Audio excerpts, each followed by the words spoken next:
Hello and welcome to this week's episode of Buddhish, where we discuss topics that may or may not be related to Buddhism. Also unscripted, more rambly, and a little less edited. Today we will be discussing the movie The Matrix as possibly being kind of Buddhist sometimes. The Matrix was released in 1999, starring Keanu Reeves, Lawrence Fishburne, Carrie-Anne Moss, Hugo Weaving, and Joe Pantoliano, and it was made by the Wachowski sisters. I wanted to get into Buddhism as an analytical lens before we get started. In film analysis in the West, it's very common to analyze films through a non-specific Christian-coded lens, and the result is that analysis identifies themes, motifs, and tropes like messianic Christ figures, traitorous Judas-like figures, falls from grace and redemption, and so on. This is a process of identifying religious formulas in narrative and in visual storytelling. Buddhism can be identified and employed in the exact same way. That's what we're going to be doing with The Matrix today, is identifying these sort of themes and motifs that come up in the Buddhist texts and sort of overlaying them over to The Matrix and seeing if anything lines up. For clarification, this analysis will not present a great deal of visual analysis of the movie. Other shows out there do a great job of visual analysis of film, TV, and video games, but I don't personally feel like that's my strong suit. Additionally, utilizing religious analytical lenses to understand and interpret films rarely makes use of any sort of visual evidence, unless the film is pantomiming or tableauing or making any sort of recreation of classical art scenes which might be religious, like having a bunch of actors sitting on one side of a table, like The Last Supper, or unless the film is playing out scenes from religious texts, like a crucifixion. Just know that the visual analysis part of things is the bread and butter of most film analysis, but we are electing to minimize it for our purposes today. Instead, we're focusing primarily on narrative elements of the movie, like plot, dialogue, character arcs, archetypes, and world building. So to start with, we should acknowledge that the actual allegory the Matrix is going for is a trans allegory. The Wachowski sisters are incorrectly now credited at the end of this movie. They're trans. They're using the trans experience as an inspiration for the plot beats that are going on here and all of that. I saw this movie in 1999 in theaters. I was a young teenager, and it blew my mind, of course. But also at the time, I did not know what the word trans meant. I just didn't know that was a thing. This was at a time when it was still considered generally okay to use gay as a synonym for bad. So, not in today's mindset. Having rewatched the movie for this episode, and now that I know what that is, yeah, it's real clear. It's not subtle at all what they were going for, now that I have the context behind it. We're a pair of cis dudes. There is probably not much we can add to this conversation that's going to be super useful, and a lot of people who are smarter than us have already done that. So, point to it, we can see it, it's obvious, it's not at all subtle, but also we're not the right people to talk about it. So, let's talk about it being Buddhist, now that we're done with disclaimers and the formal building up what we're going to go for here. So, let's talk about it. Yeah, this movie is also very unsubtly Buddhist. There is a character in the movie who's a bit part who might as well turn to the screen and say, "Hello, I am the Buddha from religions you might have heard of called Buddhism. Here is a thing that I know." And, it's not subtle. It's not subtle in the least. And because it's so unsubtle, you're going to notice that most of what we discuss today will actually not be original arguments on our part. The Matrix as Buddhist is actually pretty low-hanging fruit.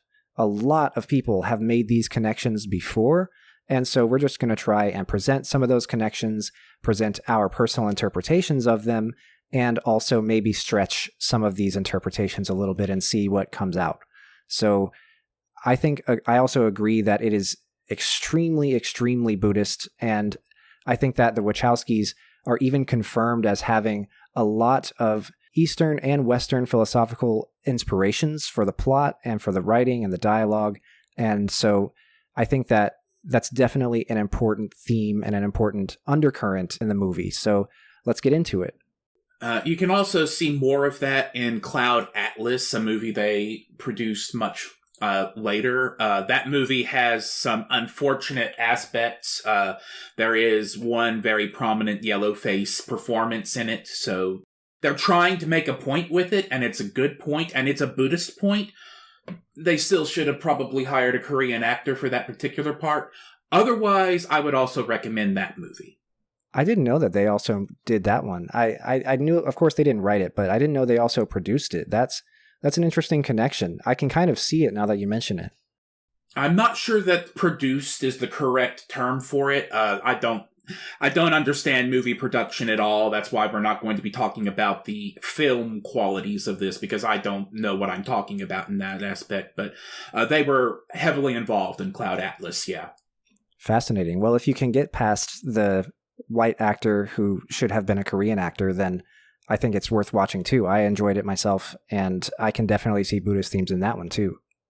For what it's worth, they also have multiple actors who are not white playing white characters. They're trying to make a point about the arbitrariness of our racial distinctions and all of that. And it's like, the Korean part should have been played by an actor who was Korean who looked like that guy. But I understand why they did it. It was a bad move. But anyway, that's also not what we're talking about today. We're talking about The Matrix, which is less problematic. It still has some problems, but it's also a lot more directly Buddhist. I think so. So let's start with talking about character parallels and general world building. So what we're going to do here is just list off a few characters that we see connections to in the story of Siddhartha Gautama, the historical Buddha, and we're going to look at aspects of the Matrix world, the Matrix plot, that seem to us to line up with different aspects of Buddhist doctrine and Buddhist cosmology. So to begin with, I think that it's probably the most obvious call that one can make. Keanu Reeves, the character Neo, is the Buddha in this movie. This should not be a truth bomb. This should not be gobsmacking you, but he is obviously parallel to the Buddha in this story. And you can see it in stuff that we have talked about elsewhere in the show. He has the same progression where he's not getting stronger, he's becoming more aware of the true nature of reality. Like, Neo's journey almost exactly mirrors the Buddha's. Exactly. And this one is kind of hard. So the other characters I reached for after were Trinity and Morpheus. Those are two characters which do not easily and prettily fit into the story of the historical Buddha Siddhartha Gautama. So I have a couple of parallels for Morpheus, and I have a stretch for Trinity. I'll start with Trinity. I kind of interpreted her to be parallel to the Buddha's mother, Maya Devi. This doesn't fit perfectly, obviously, because Trinity is Neo's love interest, but I think that most movies in the West will have love interests, and so movies will be movies. But the reason why I think that she is parallel to the Buddha's mother is solely about how, in the beginning part of the movie, before Neo knows that the Matrix exists, she drops into it to give him little signals, little breadcrumbs that eventually lead to him meeting up with Morpheus and starting his journey out of the Matrix. And the Buddha's mother does something similar in the story of his life. So after the Buddha is born, his mother dies when he's very young. But at various times in his journey, she actually will come down from heaven into samsara. So she's been reborn into a distant heaven with gods or devas or what have you. And she comes down and she gives the Buddha advice sometimes. And this advice is never explicit. She never says, you're in the Matrix and you have to get out. But she does say, maybe try this. Maybe go over there. Maybe talk to this guy. Maybe follow your heart. Stuff like that. And it's vague, but it's motivating enough, and it's the right thing to say at the right time, and it eventually helps the Buddha along the way. And so Trinity has very similar moments in the early part of the movie there. But then, of course, the parallel falls completely apart because they become romantically involved, and the Buddha does not become romantically involved with his mother. Who is dead. Exactly. I see that interpretation, but like you said, it's a stretch. And it's going to be hard to map that on there just because the Buddha doesn't really have a romance angle anywhere that we've seen at all. And like it would probably be either one-sided where, the one interested in the Buddha is not able to get through to them, or the Buddha is equally in love with everyone. Like, there's no way for it to be a singular love interest like Trinity is. For me, I'm thinking with Trinity about the deities or circumstances that lead to the Buddha seeing the sights while he's still a prince, like seeing the sick person, the old person, and the corpse. That's the role Trinity starts at. And after that, I think she moves into a Ananda parallel. Like, Ananda is very emotionally close to the Buddha in a way that other characters generally aren't in the stories. So, like, she's kind of a couple of people at once, because once Neo becomes the Buddha, every relationship that happened before has to change. So, like, that she's pulling double duty here, I think. I think I would agree. I think that Ananda is a good pull for Trinity. I did not think about that myself, but he is definitely one of the few figures in the Buddha's life who is emotionally connected with him beyond just the disciple-master connection, because they're family also. So for that reason, of course, the Neo-Trinity romance also doesn't overlay, but movies will be movies. I think that the closeness that they kind of share from the start of their relationship, when Neo sort of realizes about the Matrix, that sort of reinforces this idea that they are closer than Neo is with Morpheus or with anybody else in the group. Agreed. So let's talk about Morpheus. He too does not fit into any strong interpretive category with the life of the Buddha. So I have a couple of different interpretations for what he could be, who he could be, but they're all kind of stretches. So one of the closest parallels that I could possibly think of was that Morpheus is equivalent to the Buddha's disciple Kashyapa. The parallel there is that whenever the Buddha first becomes enlightened, Kashyapa is one of his followers already. And whenever the Buddha reached enlightenment under the Bodhi tree, he didn't want to preach to anybody. He was like, this is too hard. Nobody will get it. There's simply too many people suffering too much. They're too indulgent and they're too diverted with their sensory indulgences and their worldly concerns and their self-reifying thinking. They just won't get it. And Kashyapa begs the Buddha 3 times to get up and go preach. He begs him and begs him, you have to do this. You're the only one who can do this. Everybody needs it really badly.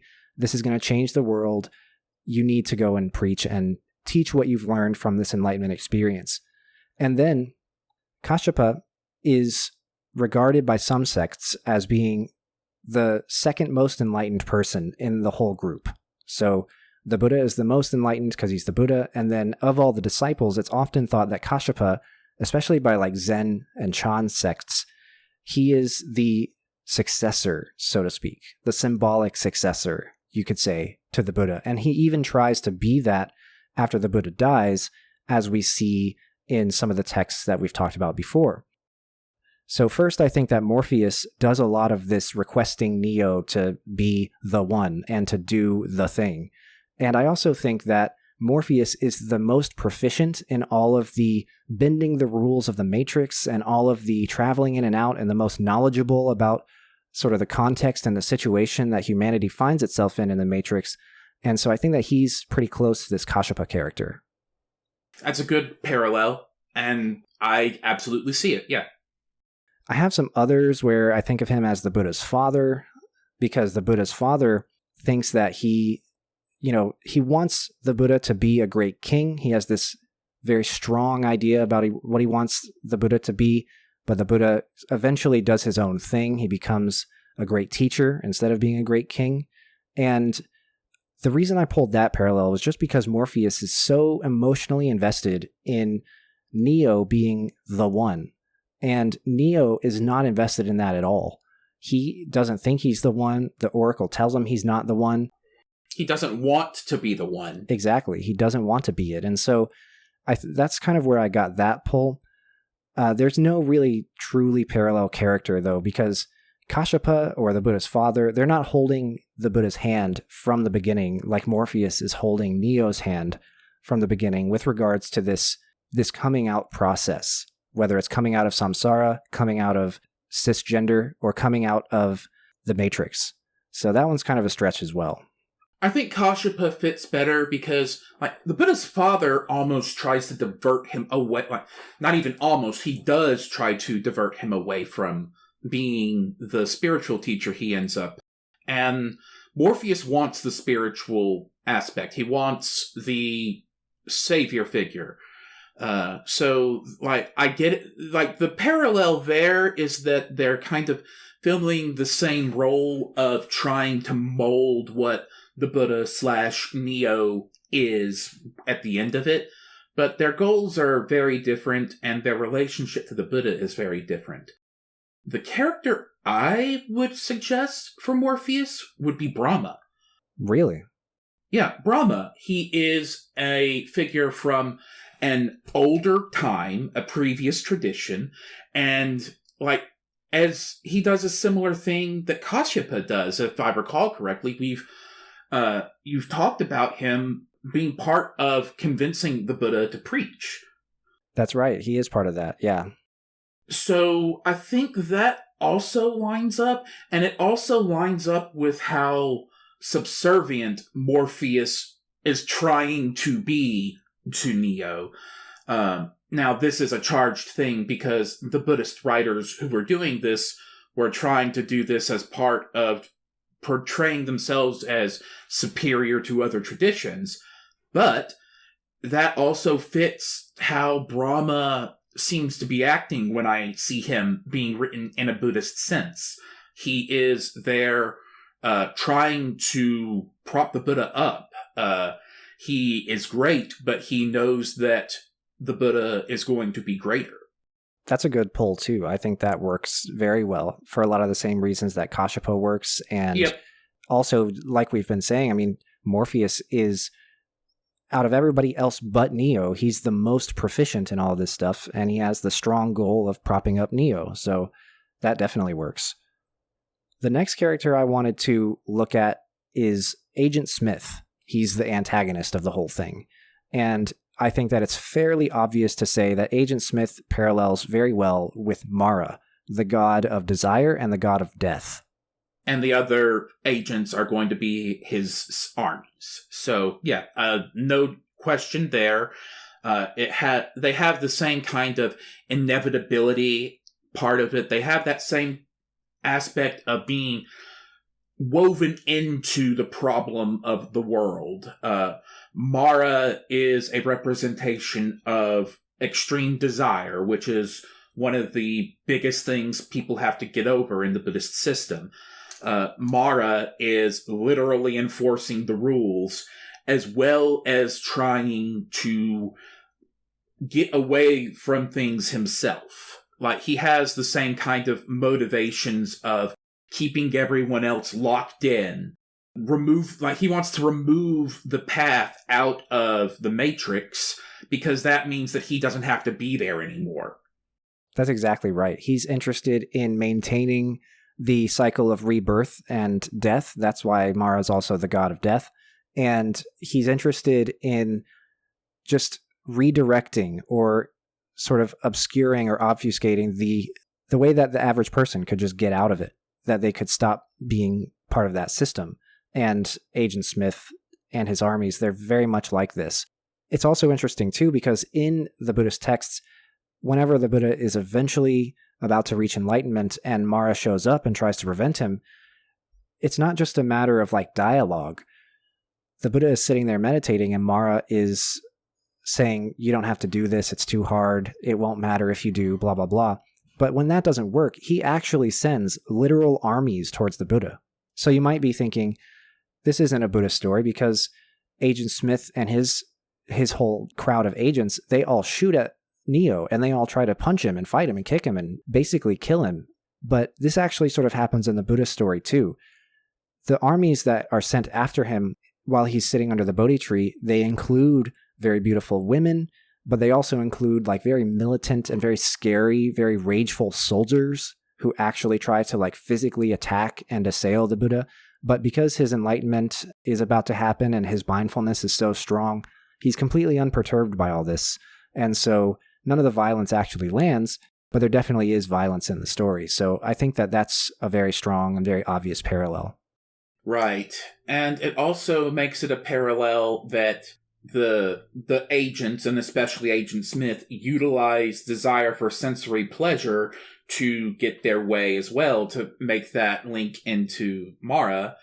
And that leads us to the part where they succeed in that. Cypher, the betrayer character, who is the most obvious Devadatta possible. Oh yeah, he's Judas, he's Devadatta, he is every traitor in every religious story and non-religious story that you could possibly think of. I mean, it's so classic.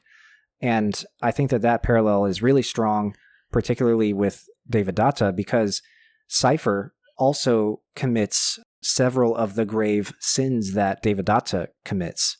So Devadatta is regarded as being the most evil because he commits all of the worst possible sins that you can possibly commit in Buddhism. So he starts out as a disciple of the Buddha because he's the Buddha's cousin, and he kills his mother and kills his father, so that's 2. He seeks to harm the Buddha, that's 3. He seeks to harm a monk, that's 4. And he creates a schism in the Sangha on doctrinal lines or political lines, whatever, and that's 5. And Cypher tries to harm Neo, he betrays Neo and the whole crowd to the agents, and he is just a classic traitor.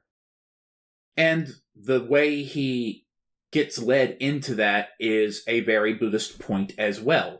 It is all a matter of desire for sensory pleasure.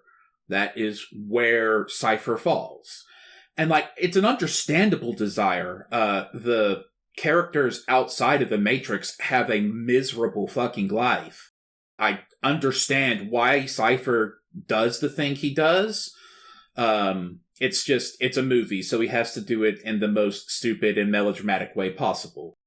That's fine. Like, it's a movie where I'm not exactly expecting a pop sci-fi thing from the 90s to be super, super well written in avoiding tropes. Like, he does the whole evil speech that gives everybody else time to deal with him. Like, he is also as incompetent as Devadatta seems to be. So, like, that's just the straightest line that we're going to get in anything here. But it's also because Devadatta represents a very broad and a very common trope. So, like, it's easy to aim at Devadatta because he's such a huge target. Exactly right. Yeah, and it's not entirely confirmed if he was even a single person. I mean, none of these people are historical. They only exist textually. We've never seen Devadatta's bones, and so we don't know if he actually was a single... He could be a character, so to speak, an amalgamation of basically anybody who was against the Dharma. Literarily speaking, I think that that's equally as possible as him actually being the Buddha's cousin and being as evil and traitorous as he was in the stories. I mean, these are parables. If you are looking to these to make literal sense, you've already missed the point. Exactly. So I want to just gloss over the rest of the group that Neo is with. Tank, Dozer, APOC, Mouse. Switch, who in the original was supposed to have different bodies when they were in and out of the Matrix. Originally, I believe Switch was supposed to be a trans woman who had a masculine body outside of the Matrix, but a feminine one inside. They couldn't do that because 90s homophobia, you get it. I had no idea that was actually Switch's deal. Switch does not get a lot of screen time and not a lot of dialogue and not a lot of really anything. And so there's a lot of unanswered questions that I always have when I watch The Matrix about Switch. But that's very fascinating. That very much strengthens the trans allegory argument. Yeah, I agree. Switch, especially as a character, I immediately looked at her the first time I was on the movie. It's like, I wonder what her deal is. For some reason, she just immediately jumped out at me as the most interesting side character in that room. And, like, I guess it might have been that whole, this was supposed to be the character that was more linking the trans aspects of it. And, like, you can see the holes where that was. Yeah. I think I kind of picked up on something's more is going on with Switch immediately. And I'm not sure why. I remember this pretty viscerally because I was in the theater and it's like, they're just going to do her like that? That sucks. But the fact that it sucked was part of the point of that scene. Yeah, and you know what else, too? It's interesting. She's the only one who ever has a white outfit when they dip back into the Matrix. Yeah, she definitely, like, subtly but obviously visually stood out. Like, it's weird that somehow that character always drew my eye. And, like I said, in the movie theater, I was really bummed when she went down. I wonder if there is a director's cut or a special cut where there's more Switch stuff out there. It might be gone forever, but... There was a phase where I was really keeping up with The Matrix. Like, I watched the Animatrix as soon as one of my friends was able to get it. Like, I got into it. I played a lot of the games. I still wear a black trench coat today. Part of that is because trench coats look cool, and part of that is because this movie looked cool, in part because of the trench coat. If that existed, I probably would have found it then. If it's come out more recently, might not have heard of it, but at the time, there was not much to Switch. There might have been something in the Animatrix that I can't remember today, but it wasn't a lot. But we were getting to before I said Switch. These are the Buddhist disciples. That's right. Yeah, they all are. There's not necessarily a clear parallel between, for example, Tank and Manjushri, or Mouse and Shariputra, or something like that, but they are all kind of collectively Neo's disciples, or Morpheus's disciples, you could say, and along with that parallel, they're the Buddha's disciples. I don't really think there's much more to it than that. You might link I don't remember what the character's name, the kid who wrote the red dress. Yeah, that's Mouse. Okay, so I think you might be able to connect Mouse with Vimalakirti, maybe? Oh yeah, maybe so. Just because he is sort of like very sensorily indulgent, he's horny. He's the pervert in the group, and Vimalakirti is the pervert in Buddhism. The one that we have discussed at least. So I think that's a decent link. The rest of them, you could kind of just throw a dart at the rest of the named Buddhist disciples. I think so, yeah. So one parallel that I really like is the Oracle. So we'll talk a lot about the Oracle later, but the parallel to the story of the life of the Buddha that I drew is Sujata. So in the story of the life of the Buddha, whenever he first renounces and he tries all these different meditation methods and ascetic practices, he tries one where he starves himself and he only eats like one rice grain per day. And obviously this doesn't last very long. He finds that you can't get very far doing that.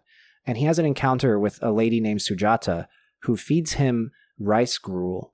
He's probably very malnourished, and that's probably all his body could handle without going into shock and him dying. But she fed him that and ended his 6 years of ascetic practices.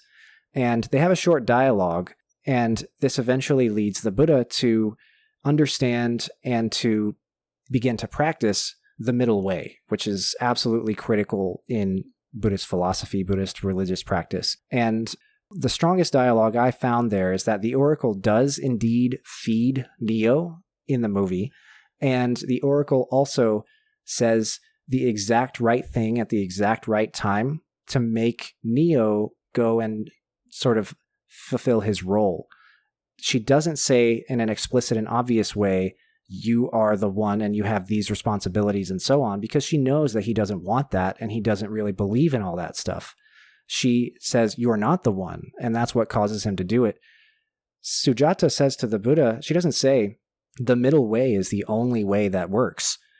She doesn't say you're going to go and reach enlightenment by doing X, Y, and Z, by doing this. She says what the Buddha needs to hear in that moment in order to go and do that himself. And I don't remember the dialogue exactly, but it's just like a nudge in the right direction. It's not even memorable because it's not obvious. It's not something that's so clear that you can point to it and be like, oh yeah, Sujata is the one that caused him to do this. But they do have a short dialogue, and that's kind of how the Buddha gets to the middle way. That entire scene is the most Buddhist part of the movie by a lot. That's where we have our obvious Buddha stand-in who does mind-to-mind transmission of the Dharma through a cryptic phrase. And in the next room, the oracle lies to Neo in order to get him to the point where he is. So that is, again, something we've talked about in sutras that's come up before. If it leads somebody to enlightenment, it's not a lie, or at least it's a lie that is okay to tell. Like, the ends very much justify the means here in a way that is similar to what we've seen about teaching the Dharma. He's not at that point, but he is eventually going to be the one. And I suspect the Oracle knows that, but she tells him otherwise, and it's okay because that's what needed to happen. Yeah, exactly. That's a really good analog there as far as Sujata, because again, the Oracle is such a minor part in this movie. It's the most gentle nudge. And it's also the nudge that starts him in the right direction, same way as Sujata.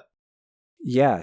And also the Oracle says to Neo that he's going to eventually have to make a choice between him living and Morpheus living.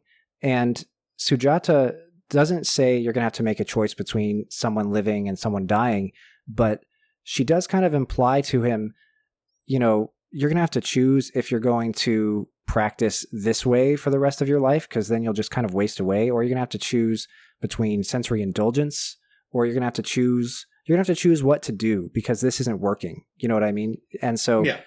I think that nudging him with a choice is a very strong similarity between these two characters. I agree. And then another good similarity between two characters, the Matrix and Samsara. They're settings, but they're also characters in both traditions. They have similar qualities, they have similar rules, they have similar boundaries, and they have similar problems. Absolutely, yeah. And this is not, this is not an original equivalency that we're drawing here.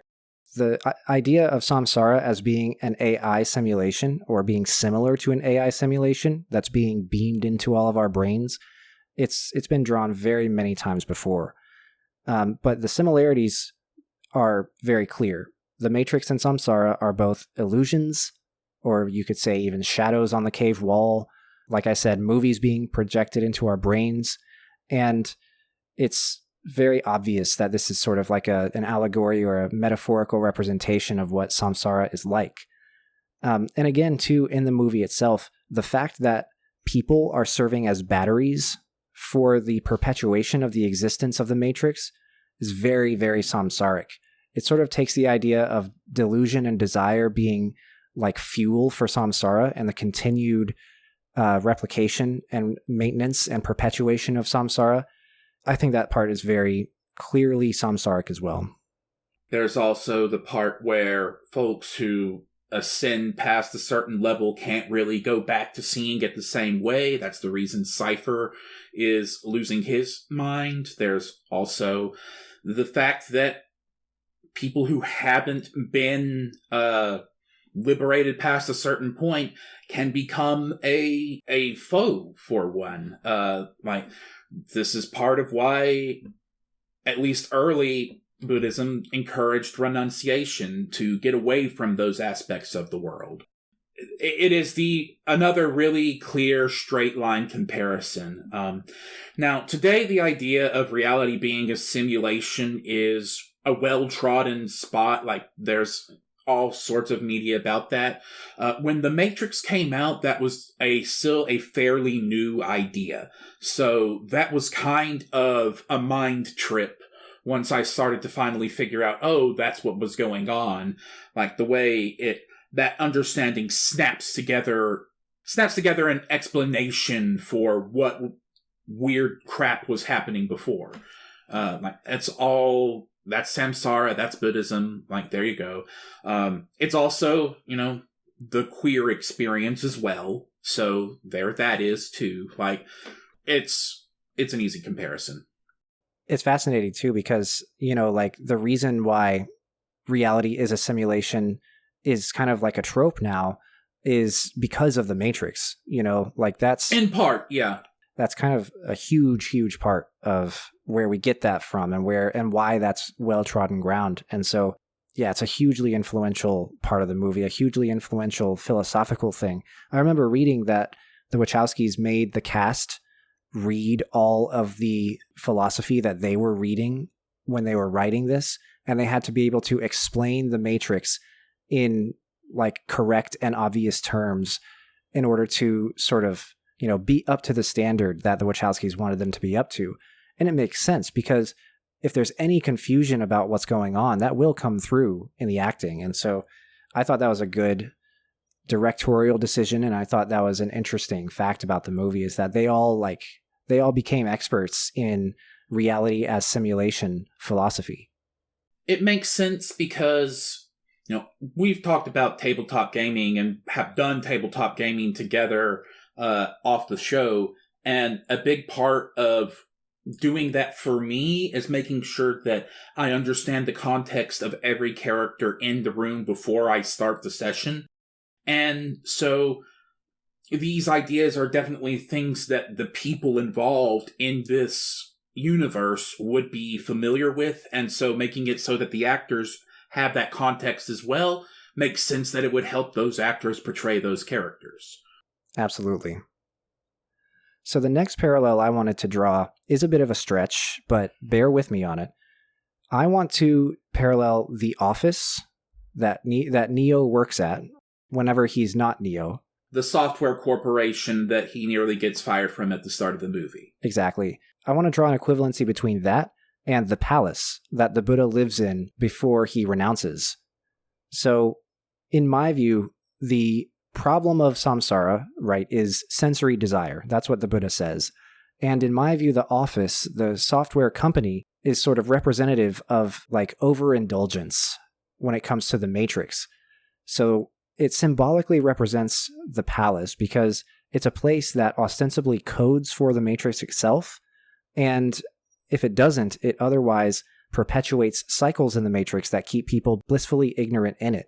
So you could say that the problems of the Matrix are encoded into it, and this is a software coding company. The problems of samsara are desire, and a place where a lot of sensory indulgence happens is a palace. So I think that that's a pretty good parallel to draw, because it sort of represents the first part of the Buddha's life and of Neo's life, where he is very much indulgent. And in Neo's case, and perhaps the Buddha's case too, he's also kind of a morally ambiguous figure because of it. Neo is a hacker at night, and he's a software guy in the day, and the Buddha is a prince and all that. He's a great teacher. He's the Buddha later on, but in the beginning, he has a bunch of orgies, and he has a bunch of times where he eats a lot of food and drinks a lot of drink and has a lot of friends, and is overall, in the Buddhist sense, kind of an immoral guy because he's so indulgent. So I think that the office kind of lines up pretty well with the Buddha's palace before he renounces. It's also a good analogy. So I've worked in software development. I've been in offices similar to that. Fortunately for mine, they were all a lot more laid back. I didn't have any managers threatening to fire me for a single day miss. It wasn't that bad. But it is a huge sensory overload and a huge mental requirement upon somebody to work in that kind of environment in a way that is very self-perpetuating. It can lead to one being hyper-focused. When I'm in my software development office, the rest of the world does not exist anymore. That is focused in on one thing. And so I get that. as a analog as well, because it is actively preventing the experiences needed to get out of the cycle. Absolutely. Yeah. I can totally see how that lines up as well. The last thing I wanted to mention before we get to more in-depth plot and scene analysis is that the one visual thing I did want to mention is that in the movie, when you are in the Matrix, but Neo doesn't know that the Matrix exists, there is always a green filter on the camera. And then Neo learns of the Matrix and how it exists and what it is and how he relates to it. And then after that, throughout the rest of the movie, in or out of the Matrix, there is no green filter. And so I thought that was fascinating. I think that that's an interesting way to visually demonstrate, if we wanted to talk about Buddhism here, sort of the biases and the notions and the conceptions that people come up with over the course of their lives due to self-reifying, self-centered, self-oriented thinking with regards to how they view samsara and what it is and how they relate to it. I think that green filter was an excellent choice visually for the movie, and I also think that it lines up very nicely with the Buddhist idea of what someone who is truly trapped in samsara is like. Yeah, not seeing it quite correctly. That green filter was the same color green as like text on a screen was back in the 90s, right? It was like computer code green. Yeah, it's definitely a color that was associated with a computer aesthetic. There would be a lot of stuff that was talking about itself being cyber or tech or what, having those kind of names that were green at the time. It's also the time period that brought us the Xbox, a huge green thing that wants to be an advanced computer gaming system. It was the aesthetic of the time for sure, and a good choice for the movie. It helped make the movie look a certain way, especially in those beginning parts where it's actually present. And it's a good choice. The Wachowskis know their craft, as well as the camera folks and everybody involved in this production. It looks great, and it looks exactly the way it wants to look. Absolutely, yeah. And we would be remiss if we didn't mention that before we moved on. So definitely a good choice on their part. Let's jump into some plot and scene analysis. So did you have anything that you noted about Neo and his experience before he goes to the club and meets Trinity? Just that it's an authentic view at what a hacker lifestyle looks like when it is blown up to the size of a movie. It's very exaggerated, but that feel of, oh crap, there's a bunch of people at my door. What do I have to do to get them away? Focusing on a problem so thoroughly that there's no leisure in the life. That's very much accurate to a certain type of computer guy. I've met those guys before. It's exaggerated because it's a movie, of course, but there's a true core to that aspect. Yeah, it shows that the Wachowskis were knowledgeable, or they knew somebody who was like that. So that's good stuff. I just wanted to mention that just like the Buddha has, Neo has 4 sights before he starts the path to leaving the Matrix. The Buddha has 4 sights as well. His 4 sights, or sometimes 3, depending on what text you're reading, they're an old person, a sick person, a dead person, and an ascetic or a monk, if you count the 4th sight. And if we wanted to count 4 sights for Neo, he has that moment where the computer says, "Wake up." And then he has the sight of the white rabbit, the tattoo on one of the people at the door. He has the sight of meeting Trinity. He experiences Trinity. And then he speaks to Morpheus on the phone whenever he's escaping the office for the last time. You could say that that's his 4 sights. I'm sure that there's other interpretations of what his 4 or 3 sights are out there, but I just thought it was interesting he has these sights before he leaves. Another point, let's move on to where he has met Morpheus and interacted with Morpheus. Morpheus has several moments where he's talking about how he can't do X or Y or Z thing for Neo, and that Neo has to do it himself. And the first of these is when he's escaping the office, escaping the agents for the first time. there's several wonderful quotes where Morpheus says, "You have to get out of the office yourself. I can't do it for you. You have to make the choice. Are you going to submit to the enforcement of the matrix that's being laid upon you, or are you going to get out and save yourself?" And so he does a great job, the Wachowskis do a great job of giving Morpheus dialogue there that imparts a sense of urgency with regards to getting out of the matrix and samsara. And of course, because it's a movie, that's also paired with real actual tension and action where the agents are actively trying to get him. But I think that it works just as well nonetheless. You could say that desire is always actively trying to get you in samsara. And so it makes sense that there is that sense of urgency in the Matrix and also in Buddhism. And it doesn't work the first time, and Neo gets a taste of eldritch horror for his inability to get out. Yeah, he actually fails because he lacks knowledge, he lacks certainty, and he lacks ability. It's courage. He is not able to step out over the gap outside the window to get to the scaffold. It's fear that keeps him in line here. And there actually is a parallel with the Buddha story as well here, because there are times where the charioteer that is with him when he sees the four sights, and his father and his friends and his clan, his attendants at the palace, they all beg him not to leave, not to renounce, and he actually attempts to leave, I think, twice, and the charioteer actually brings him back. And then he finally successfully leaves the third time because the gods intervene. And so the Buddha fails too in renouncing the first time. The next thing I wanted to read is just a wonderful quote that is basically the most obvious Buddhist quote I've ever heard in a movie that didn't present itself as a movie about Buddhism. This is Morpheus speaking to Neo about the Matrix. And he says, quote, "You are here because you know something. What you know you can't explain, but you feel it. You felt it your entire life. There is something wrong with the world. You don't know what it is, but it's there. Like a splinter in your mind driving you mad. It is this feeling that has brought you to me. Do you know what I'm talking about?" Unquote. This is all just First Noble Truth. Just obvious. Now, this is also a thing that parallels the queer experience as well. Most trans folks I know have said that they felt it their entire life. And it's another one that I didn't get at the time because lack the context, but it is also the case that this is a super Buddhist idea.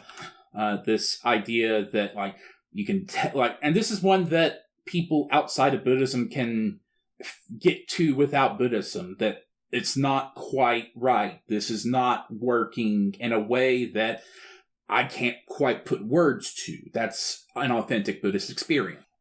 Exactly right. And I can totally see how it lines up with the queer experience as well. I can imagine that this is very similar to this chronic feeling of dysmorphia that people can have, which you just feel like it's wrong to experience life and the world the way that you are currently experiencing it in this body or in this orientation to the world. And so you sort of realize, like, oh, there's something else. I can actually get past this. I can literally come out of this. And, you know, that's kind of where escaping the Matrix and where the other noble truths come in. But yeah, this is totally Buddhist and non-Buddhist. It's a great quote, even without Buddhism. And I thought it was really good. So there's been a lot of people in the world, in history, who have been like, this doesn't quite work. There are a lot of ways to do that, to get to that point. It's a common feeling that is going to be anywhere that outsiders are allowed to have a voice at all. Absolutely. Another thing that Morpheus says to him is, quote, "Unfortunately, no one can be told what the Matrix is. You have to see it for yourself," unquote. This speaks to how enlightenment cannot be explained in words, and it must be done. It must be experienced. It's very much like chocolate. You can't describe the taste of chocolate to somebody. They have to eat chocolate in order to know that.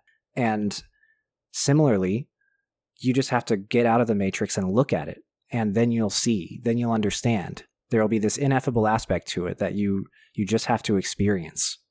I would say that in today's world where the Matrix and other media about simulated reality is so common, you actually could easily be told what the Matrix is. Somebody could be like, yeah, it's a simulated reality. There's a real thing outside your brain in a jar. And it's like, oh, okay, that makes perfect sense. That's easy to explain now. At the time, that would have been a more difficult conversation. I think so, yeah. So then we get to Morpheus and the red pill and the blue pill. This is one of the most chronically, catastrophically misunderstood scenes in all of cinematic history. Yep.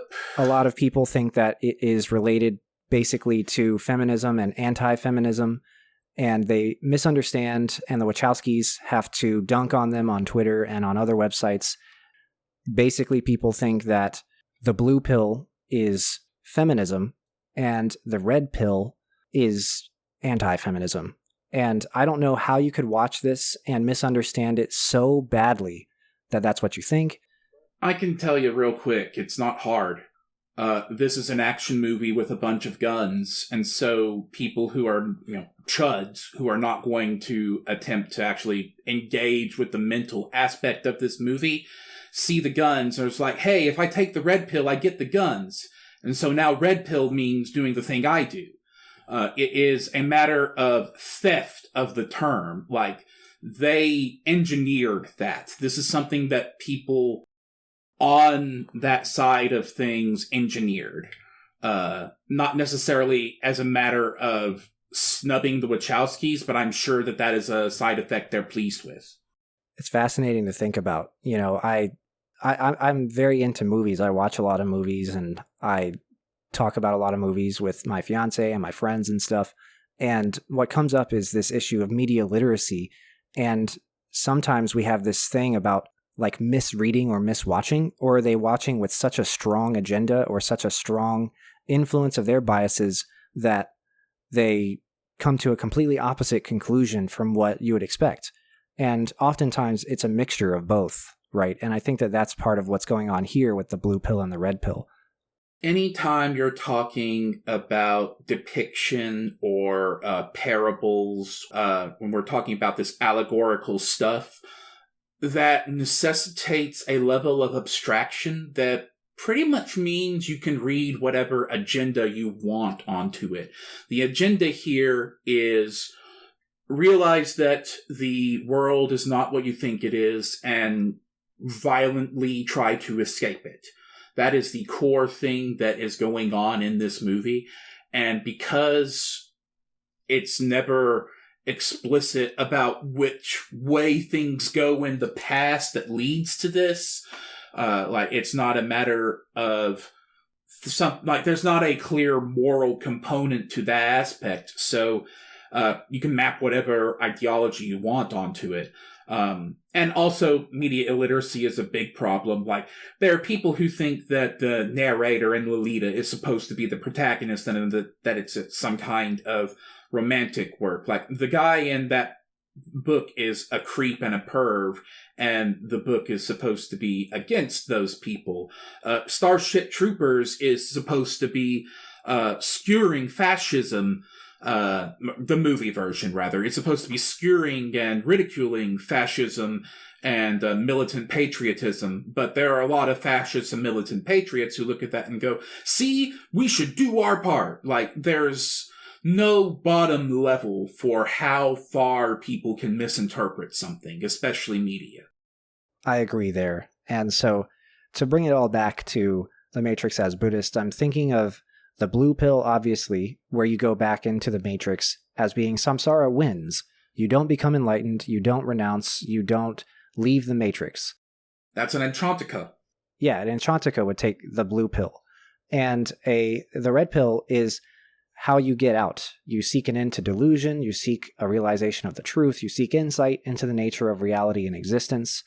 And so, in the movie, of course, Neo being the Buddha, he takes the red pill, he has his first experience where he wakes up in the goo with all the tubes connected to him. And this is his first Satori experience. It's not complete knowledge. It's this incremental piece of enlightenment. It's just a taste. But he does see samsara from the outside. And then he gets flushed. And this is basically identical to achieving the state of non-retrogression. We've talked a lot about how in the Buddhist doctrines, once you understand something, it depends on what, depending on what you're reading, but once you understand something, once you understand them, you'll never forget them over numberless, innumerable, uncountable rebirths. You have achieved a state of non-retrogression. You will never not be aware of the Buddha's Dharma. You'll never not be aware of Buddha nature or of the Bodhisattva path. Even if you don't remember the labels or something, or you don't remember the language about it, you'll still be kind of aware of their meaning, about the thing they refer to. And so this is exactly the same thing. He can never look at the Matrix the same again. The green filter is taken off of the camera, and he starts to fully begin his path in earnest to being in control of the Matrix and defeating the Matrix and Agent Smith. Yep, and just like in Buddhism, it is a one-way trip. Exactly. So on the night of the Buddha's enlightenment, the Buddha experiences 3 watches of the night. One watch of the night, I think, is 2 hours or 3 hours. It's just a way of sort of describing time. But in the story of the Buddha's enlightenment, over the course of these 3 periods of time, there are 3 knowledges that come to the Buddha, and he reaches enlightenment the following morning. So these 3 knowledges are the last 3 things he figures out before he becomes enlightened. The first one is gaining knowledge of his previous lives. The second one is understanding the cycle of life, birth, death, rebirth. He understands, finally, the third thing, why suffering happens and how to overcome it. Neo undergoes the same 3 watches of the night, the same 3 knowledges. He comes to know about, first, the existence of the Matrix, second, the existence of the outside world, and third, that the Matrix itself can be manipulated in order to help him defeat it and defeat the evil robots and all of those things that are causing the Matrix to be perpetuated and maintained. There's also a literal montage sequence where he gets to learn every fighting style that has ever existed over the course of 10 hours. Like, the powers granted are a lot more violent in this movie, but it's also the same kind of deal where once Neo is outside of the Matrix, he can make progression very, very quickly. Once the Buddha starts on his path, advancement comes much quicker than it was when he was going with, say, the ascetic path. Exactly right. So after he learns all of these ways of fighting, and he learns from Morpheus that the rules of the Matrix can be bent and broken, he begins to be able to make really large, really distant jumps. He can dodge bullets. And this is a very, very strong representation of skillful means. Skillful means is a demonstration of how the Buddha can perform miracles, how he can manipulate conventional causality, how he can manipulate the world around us to show us exactly what we need to see or to do exactly what he needs to do in order to get people out of samsara. This is kind of like the most obvious example of skillful means I've ever seen, because these skillful means, they're catered to the needs of the situation, dodging bullets in slow motion or punching faster than Agent Smith, and they bend and stretch or even break the rules of conventional reality. The Buddha creates a firmament over his audience one time, an entire firmament where they can see stars they've never seen before, and they can see realms of Buddhas and attendants of those Buddhas they've never met. And it's all a skillful means in order to manipulate causality to overcome samsara or overcome the Matrix. During that martial arts scene where he learns all of these martial arts and he's learning how to jump, Morpheus says to him, quote, "You have to let it all go, Neo. Doubt, fear, disbelief, free your mind," unquote. I just wanted to mention that these are at least 2 of the 5 hindrances we've talked about before, which were sensual desire, ill will, sloth and torpor, anxiety, and doubt. Anxiety and doubt are the 2 that are mentioned directly by Morpheus, and so I think that that's pretty cool as well. You have to overcome these hindrances in order to be able to truly bend the Matrix accordingly. We can go over Cypher's betrayal pretty quickly since we've already talked about him, I think. Yeah, Cypher's betrayal is very obvious and, sends the agents on to them, and it's something we already mentioned before. I don't think we need to spend too much time there. So earlier you brought up the girl in the waiting room in the Oracle's house, the Oracle's office. This is a very obvious part where the Wachowskis are pointing and saying, look, Buddhism. Yeah, the character might as well have been in an orange robe. It's fascinating that she wasn't, actually. She was in a beige or cream-colored robe.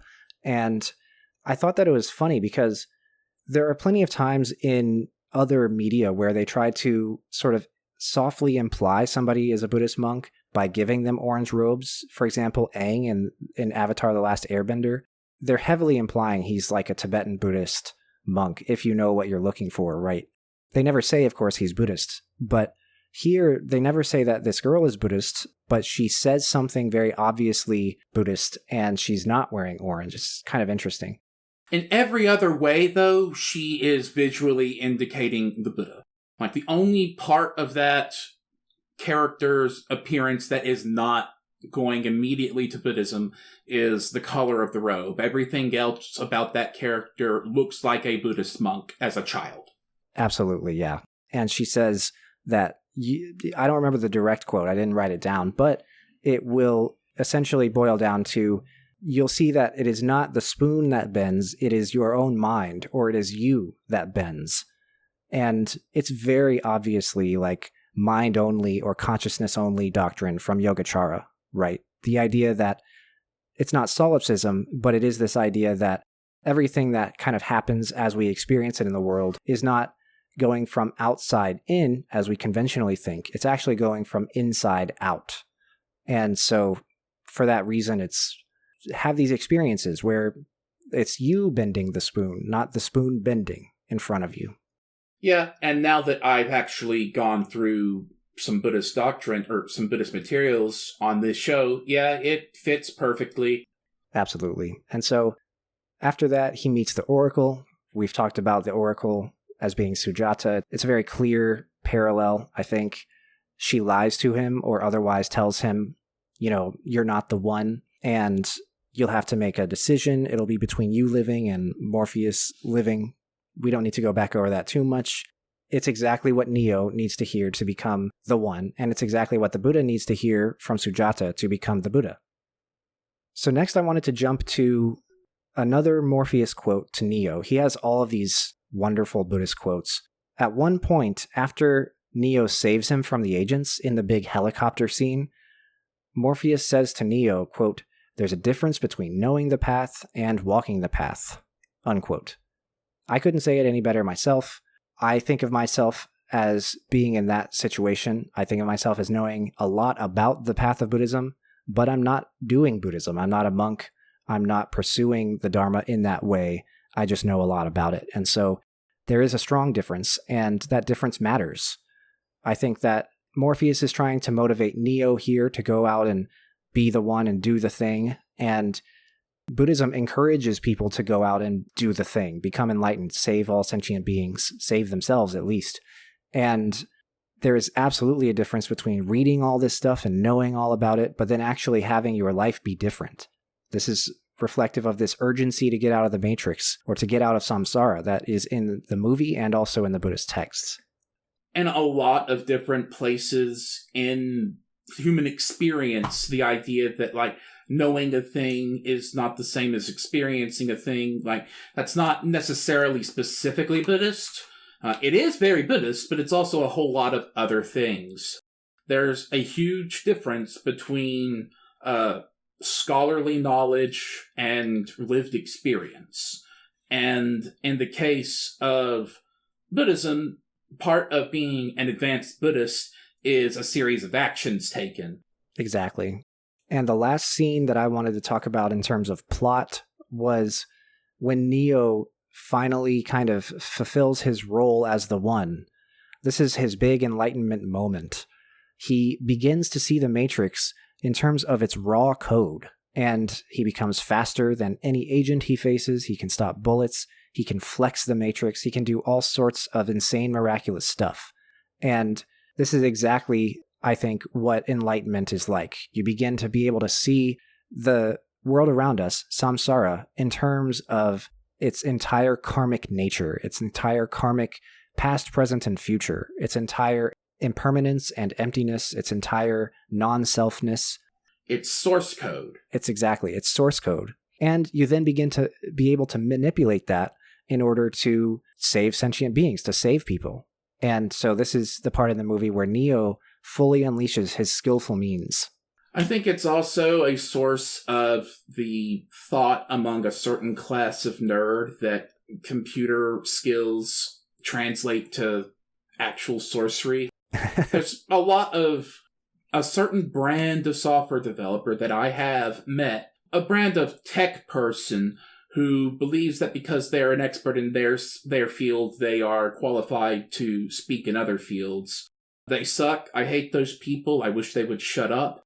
And I think the fact that, Neo is a software developer at the start of this, he is considered remarkable to begin with because of his computer skills, and he ends this cycle. He gets his victory by being able to see and manipulate source code. So this is a source of a stereotype that I'm really tired of. But it is also a fun moment in the movie where literally moments ago, a character that he could not even touch, he is now effortlessly parrying.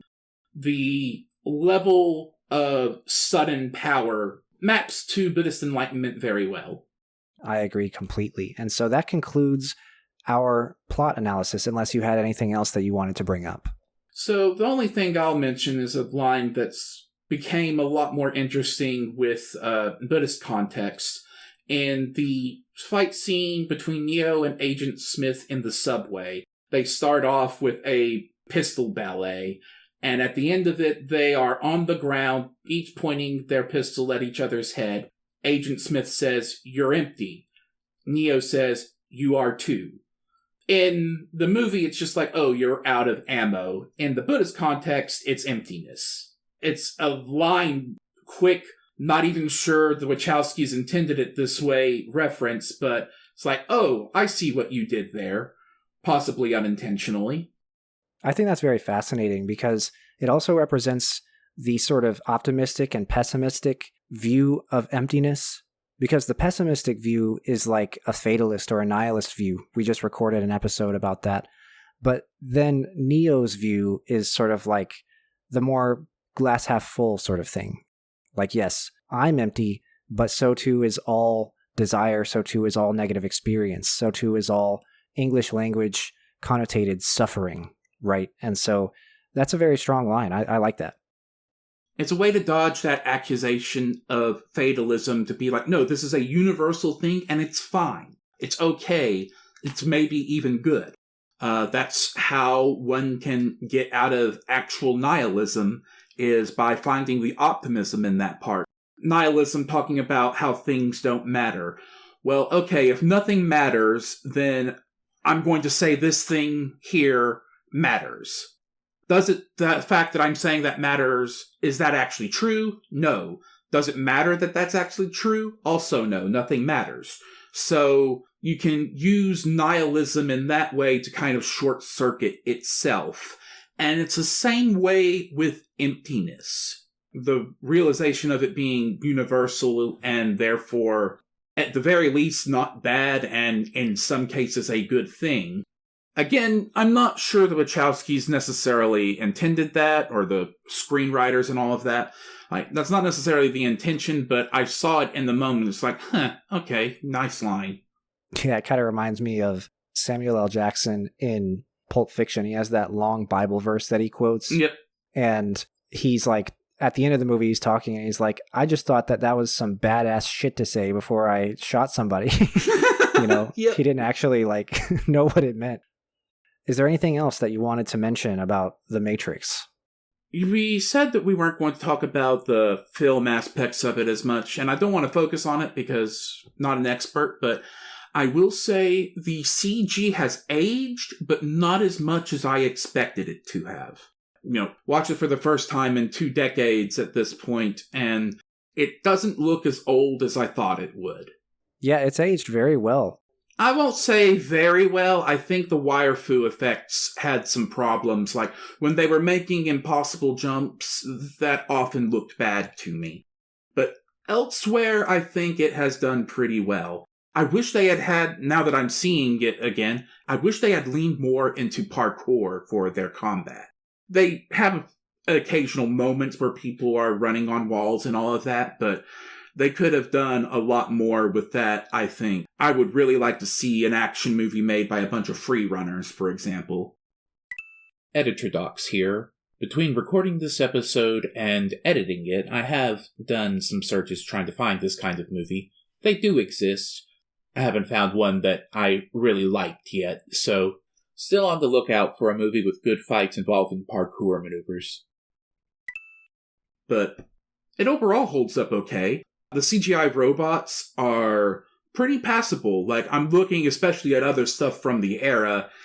It's visible why this movie was regarded so highly, especially when you look at the CG that's going on in its contemporaries. I think so, yeah. And I think that one reason I think that overall the effects in the movie age well is because a lot of them are practical. You know, like it's all practical for the most part when he wakes up in the goo and he's flushed through the tube. I think that's practical if I remember correctly. And there are some other smaller internal things where they use some camera magic, not necessarily, CG in order to achieve a certain effect. Speeding up or slowing down the film or overlaying, multiple shots onto one frame and good stuff like that. That makes it look more designed and computer generated than it ever actually was. It doesn't look computer generated. It looks real because it, in the practical sense, is real. Like, that's what practical effects means.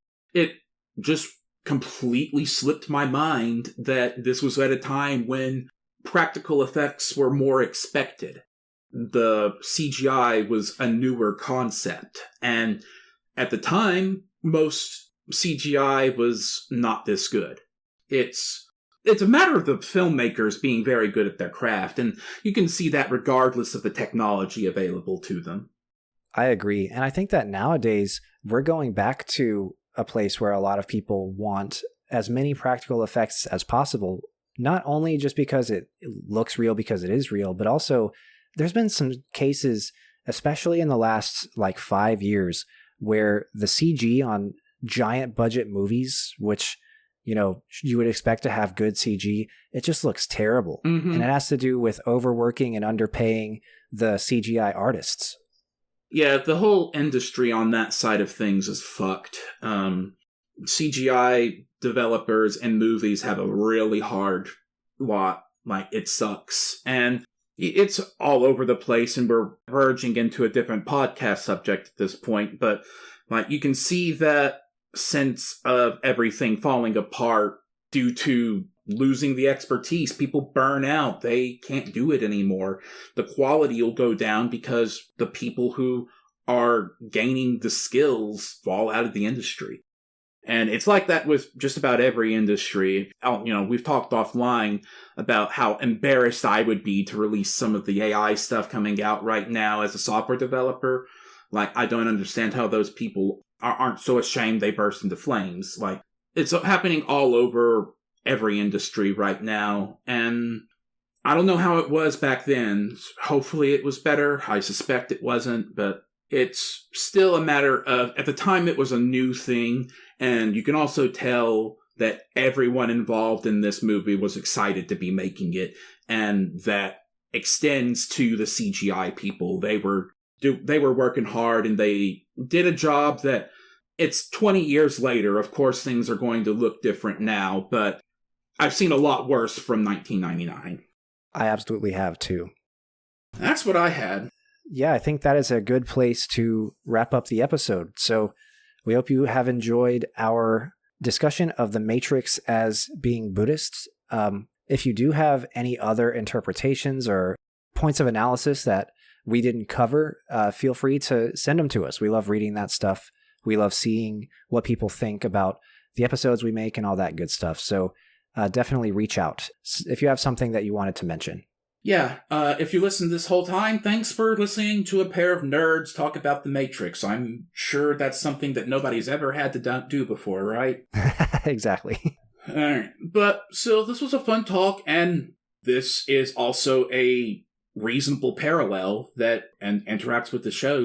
I've said before, there's no use in a pair of, cis dudes talking about the trans allegory aspect, but we are at least Buddhist enthusiast enough that I think that we do have a bit of a foothold here. And yeah, it's a reasonable comparison that the movie also itself acknowledges. I think so. And so if there are potentially other movies that you think we should talk about, then feel free to send them along. We might not talk about them and watch them and make an episode, but we might. We always love hearing from you, so definitely reach out and send us anything that you're thinking. It's bright.on.buddhism@gmail.com for those kind of comments. Anything else we should get on the recording? Nope, I think that's it. All right. Well, thank you very much for listening, folks. Thanks for listening, and we'll see you next time. Hi, Nick here. I just wanted to give a big thanks to Tanner, our first patron on Patreon. Just a reminder, if you would like to join him, you can find us at patreon.com/brightonbuddhism, all one word. Thank you very much for backing us, and we hope you enjoy the show. My name is Nick Bright, scholar of East Asian religions and the voice of Hearer. And I'm Docs, editor, question asker, producer, and voice of Hermit. And this has been Bright on Buddhism. Thank you for listening.